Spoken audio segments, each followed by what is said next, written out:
Tanzania சேர்ந்த ஒருத்தரு, அவர் 6 தடவ இறந்ததா அனவுன்ஸ் பண்ணதுக்கு அப்புறமும் உயிரோட வந்திருக்காரு. யார் இவரு? இவரோட கதை என்ன? இந்த ஊர் மக்கள்லாம் இவர எப்படி பார்க்குறாங்க? அந்த மாரி விஷயங்கள் இந்த வீடியோல பார்ப்போம். இவரோட பேரு வந்து இஸ்மல் அசீசின்னு. இவரு டான்சானியாவ சேர்ந்தவரு. இவருக்கு ஒரு 40 வயசு ஆகுது. இவரு எல்லார் மாரியும் ஒரு நார்மலான ஃபேமிலில தான் பொறந்திருக்காரு. அண்ணன், தம்பிங்கலாம் இருந்திருக்காங்க. ஆனா, இப்போ இவரு வாழ்க்கை வந்து பயங்கரமா மாறிடுச்சு. ஊருக்கு வெளிய ஒதுக்குப்புறமா ஒரு தனி ஆளா வாழ்ந்துட்டு இருக்காரு. இவருக்கு வந்து வாழவே பிடிக்கல அப்படின்ற மாரி சொல்றாரு. இதெல்லாம் நடக்கிறதுக்கு முக்கியமான காரணம் வந்து அவர் லைஃப்ல நடந்த இன்சிடென்ட்ஸ் தான். இதுவரைக்கும் 6 வாட்டி இறந்துட்டு திருப்பி வந்திருக்காரு. இத பார்க்கும்போது ஆச்சரியப்படுறதா, இல்ல இவர நினைச்சு வருத்தப்படுறதான்னு தெரியல. அவருக்கு என்ன நடந்ததுன்னு ஒண்ணொண்ணா சொல்றேன். ஃபர்ஸ்ட் இன்சிடென்ட் என்ன ஆகுது, அவர் வேலை செய்ற இடத்துல ஒரு ஆக்சிடென்ட்ல அவர் இறக்குறாரு. அவர வந்து ட்ரீட்மென்ட் பண்ண டாக்டர்ஸ்லாம் வந்து இவர் இறந்துட்டாரு அப்படின்ற மாரி சொல்லிடுறாங்க. அவரோட பாடி வந்து மார்ச்சுரியில இருக்கு. அதே டைம் வந்து அவங்க வீட்ல வந்து இறுதி சடங்குக்கான வேலைலாம் நடந்துட்டு இருக்கு. திடீர்னு பார்த்தா மார்ச்சுரியிலருந்து எந்திரிச்சு அப்படியே வெளிய போறாரு. அந்த ஹாஸ்பிட்டல்ல இருக்கவங்கலாம் ஷாக்கா பார்க்குறாங்க. அவரு சொல்லும்போது என்ன சொல்றாருன்னா, "நான் திடீர்னு எனக்கு முழிப்பு வந்துருச்சு. பார்த்தா பயங்கர கோல்டா இருந்தது. மார்ச்சுரியில இருந்தேன்.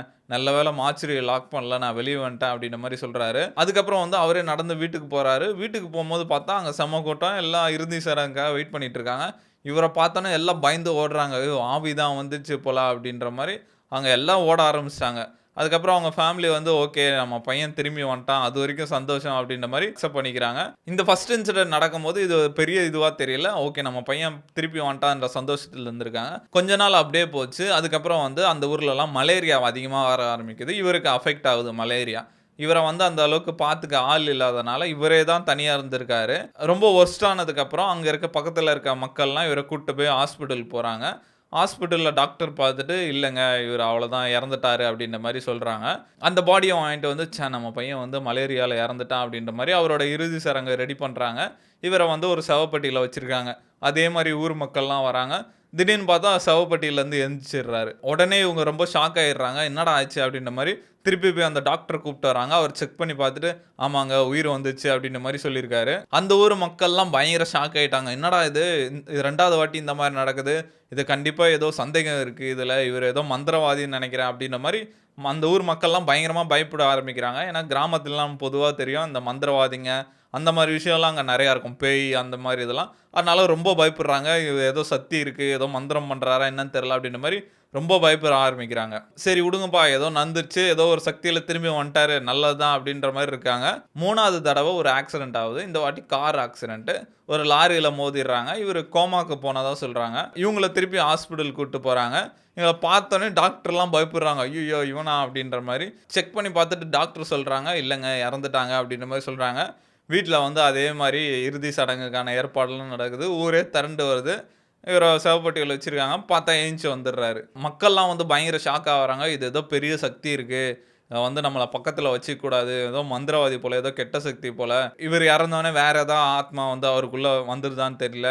இவர நம்ம பக்கத்துல வச்சுக்கக்கூடாது. இவர ஊருக்கு ஒதுக்குப்புறமா தள்ளி வச்சிரலான்ட்டு என்ன பண்றாங்க, இவர வந்து ஊருக்கு வெளிய வந்து ஒதுக்குப்புறமா தள்ளி வைக்கிறாங்க. இவங்க ஃபேமிலிலருந்து அவர் தள்ளி தான் இருக்காரு. இவருக்கு ஒய்ஃப் இல்ல, பசங்கலாம் இல்ல. இவரு சின்ன வயசுல வளரும்போது ஃபேமிலி, சிப்லிங்ஸ் அந்த மாரிலாம் இருந்திருக்காரு. இப்ப யாருமே இல்ல. இவரு சும்மா நடந்து வரும்போது யாராவது வந்தாலே இவர பார்த்துட்டு ஓடிருவாங்களாம். அந்த அளவுக்கு இவரு மேல பயப்படுறாங்க. இவரு ஊருக்கு வெளிய தனியா தான் இருக்காரு. அவரே வந்து சமைச்சு சாப்பிட்டுக்கிட்டு, அவருக்கு தேவையான விறகெல்லாம் வெட்டிட்டு, அந்த மாரி தான் வாழ்ந்துட்டு இருக்காரு. 4வது இன்சிடென்ட் என்ன ஆகுதுன்னா, ஒரு விஷப்பாம்பு வந்து இவர கடிச்சிருது. இவருக்கு உதவி பண்றதுக்கும் யாரும் இல்ல. யாரும் வந்து இவர்கிட்ட பேசுறது இல்ல. இவர ஒதுக்கி வச்சிருக்காங்க.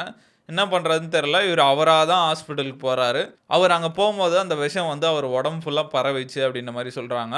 டாக்டர் வந்து பார்த்துட்டு இவரு இறந்துட்டாருன்னு அனவுன்ஸ் பண்ணிர்றாங்க. இவர பாடிய வந்து மார்ச்சுரியில வைக்கிறாங்க. கிட்டத்தட்ட ஒரு 3 நாள் மார்ச்சுரியில வச்சிருக்காங்க இவரு பாடிய. வீட்டுக்கு சொல்லி அனுப்புறாங்க. இந்த வாட்டி 3 நாள் தாண்டிருச்சு. கண்டிப்பா இறந்திருப்பாரு. நீங்க வந்துருங்க. வந்து பாடி எடுத்துக்கோங்க அப்டின்ற மாரி சொல்லியிருக்காங்க. வீடும் வந்து ஓகே இந்த வாட்டி முடிஞ்சிருச்சுன்னு தான் நெனைக்கிறேன் அப்டின்ற மாரி அவரோட இறுதி சடங்க வந்து ரெடி பண்றாங்க. அதே மாரி ஊர்ல இருக்க எல்லா மக்களும் வராங்க. இவங்க பாடி வாங்கலான்ட்டு திருப்பி ஹாஸ்பிட்டல் போனா, அங்க தான் அவங்களுக்கு ஷாக்கு. அவருக்கு திருப்பி முழிப்பு வந்துருச்சு. இந்த வாட்டி வந்து ஹையஸ்ட்டா ஒரு 3 நாள் மார்ச்சுரியில இருந்துட்டு, இவருக்கு திருப்பி உயிர் வந்திருக்கு. அத பார்த்துட்டு அவங்க ஃபேமிலிக்கும், அவங்க ஊர் மக்களுக்கும் பயங்கர ஷாக்கு. இதுனா கடவுள் இவர புரொடெக்ட் பண்றாரா? இல்ல சக்தியா என்னன்னு தெரியலையே! சாவவே மாட்றானே! அப்டின்ற மாரி எல்லாம் பயங்கரமா பயப்பட ஆரம்பிக்கிறாங்க. டாக்டர்ஸாலயே கண்டுபிடிக்க முடியல. எப்படி இவனுக்கு திருப்பி உயிர் வருது? என்னதான் நடக்குதுன்னே தெரிய மாட்டேங்குது. திருப்பி அவரு ஊருக்கு போயிடுறாரு. அங்க வாழ்ந்துட்டு இருக்காரு. 5வது இன்சிடென்ட் என்னன்னா, ஒரு டாய்லெட் பிட். அதுக்குள்ள வந்து தெரியாம விழுந்துடுறாரு. அவர அதுலருந்து தூக்கும்போது இறந்த நிலையில தான் எடுக்குறாங்க. எடுத்து வெளிய வச்சு கொஞ்ச நேரத்திலேயே மறுபடியும் எந்திரிச்சிடுறாரு. என்னடா இது அப்படின்ற மாரி 5வது தடவ இந்த மாரி உயிர் பொழைக்கிறாரு. மக்கள் அவர் எந்திரிக்கிறத பார்த்துட்டு அலறி அடிச்சுட்டு ஓடுறாங்க. அதுக்கப்புறம் அந்த ஊர்ல இருக்க மக்கள்லாம் கூடி டிசைட் பண்றாங்க. இது சரிப்பட்டு வராது. இவன் ஏதோ ஒரு விசித்திரமான ஆளா இருக்கான். கண்டிப்பா ஏதோ ஒரு கெட்ட சக்தியா தான் இருக்கும் அப்படின்ற மாரி என்ன பண்றாங்க, அவர வந்து அவர் வீட்டுக்குள்ள பூட்டி, வீட்டுக்கு தீ வச்சுடுறாங்க. இந்த வாட்டி இவன் கண்டிப்பா இறந்துரணும் அப்படின்ற மாரி அந்த வீட்டுக்கு தீ வச்சுடுறாங்க. அவரால அங்கருந்து வெளிய வர முடியல, மூச்சும் விட முடியல. மயக்கம் போட்டு விழுந்துடுறாரு. அப்புறம் அங்க இருந்த கொஞ்சம் நல்லவங்க வந்து அவர அங்கருந்து காப்பாத்தி ஹாஸ்பிட்டலுக்கு எடுத்துட்டு போறாங்க. அப்பவும் டாக்டர் செக் பண்ணிட்டு சொல்றாங்க, "இல்ல இறந்துட்டாங்க" அப்படின்ற மாரி சொல்றாங்க. கை ஃபுல்லா அந்த நெருப்பு காயம் இருக்கு. இன்னுமே அவர்கிட்ட நம்ம அந்த நெருப்பு காயம்லாம் பார்க்கலாம். இறந்துட்டாங்கன்னு சொல்றாங்க. பார்த்தா திருப்பி முழிப்பு வந்துருது. இதுவரைக்கும் பண்ண ரெக்கார்டு லாஸ்ட் இயர் வரைக்கும் 6 வாட்டி இதுவரைக்கும் இறந்திருக்காரு. நெறைய சேனல்ஸ்லாம் போய் அவர பேட்டி எடுத்துட்டு வராங்க. நம்மளுக்கு இத பார்க்கும்போது ரொம்ப பெரிய விஷயமா இருக்கும். என்னடா இது பயங்கரமா இருக்கே! என்ன நடக்குது? அப்டின்ற மாரி இருக்கும். ஆனா அவருகிட்ட கேட்கும்போது, அவரு எனக்கு இந்த வாழ்க்கையே புடிக்கல அப்டின்ற மாரி சொல்றாரு. என்னதான் நான் உயிரோட இருந்தாலும், யாரும் என்கூட பேச மாட்றாங்க. யாரும் என்ன சேர்த்துக்க மாட்றாங்க. யாரும் எனக்கு வேல குடுக்க மாட்றாங்க.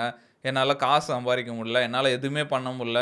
வாழ்றதுக்கே ரொம்ப கஷ்டமா இருக்கு அப்டின்ற மாரி அவரு சொல்றாரு. அங்க இருக்க ஊர் மக்கள் எல்லாமே இவரு நார்மலான ஆள் கிடையாது.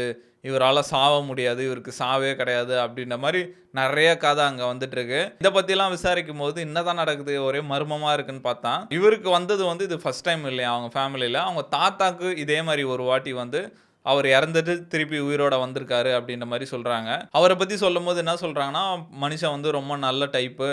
எல்லார்கிட்டயும் நல்லா பழகுவாரு. ஆனா யாருமே அவர்கிட்ட பயந்துகிட்டு போய் பேசுறதில்ல அப்டின்ற மாரி சொல்றாங்க. இத பார்க்கும்போது எனக்கு என்ன தோணுதுன்னா, ஒண்ணு வந்து ஒரு பெரிய சக்தி இருக்கும் போல. கடவுள் வந்து இவர இறக்க விடாம காப்பாத்துறாரா என்னன்னு தெரியல. ஆனா இவருக்கு சின்ன வயசு தான் 40 வயசு தான் ஆவுது. அவருக்கு ப்ராப்பரா இறக்குற வயசு வர வரைக்கும் இவரு என்ன ஆனாலும் இறக்க மாட்டார். அந்த மாரி சக்தி எதா இருக்குமான்னு என்னன்னு தெரியல.